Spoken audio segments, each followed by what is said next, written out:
Salom. Men Tuxumman. Bilasizmi, men sizning sog'ligingiz uchun juda foydaliman.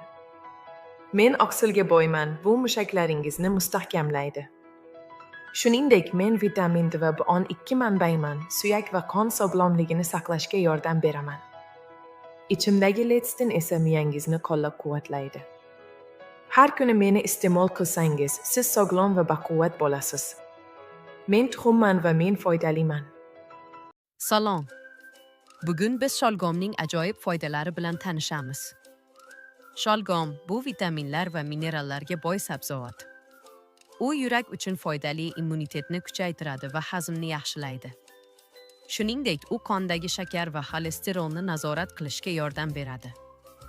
Sholgomni yangi, pishirilgan yoki salatlarda iste'mol qilishingiz mumkin. U har qanday ovqatga tetiklik beradi. Sholgomni dietangizga qo'shing va sog'ligingizni kuchaytiring. Videoni yoqtirsangiz, obuna bo'lishni unutmang. Salom. Men Ismaloqman. Meni oddiy ko'kat deb o'ylamang. Men temir moddasiga juda boyman, qoningizni ko'paytiraman va holsizlikni kamaytiraman. Men tarkibimda vitamin A bor. Ko'zlaringiz ravshan bo'lishi, teringiz sog'lom va chiroyli bo'lishi, suyaklaringiz mustahkam bo'lishi uchun yordam beraman. Ichaklaringizni tozalayman, hazmni yaxshilayman. Ozishni xohlasangiz, eng yaxshi do'stingizman.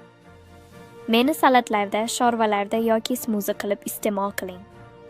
Sog'lom hayotni tanlang, Ismaloqni tanlang.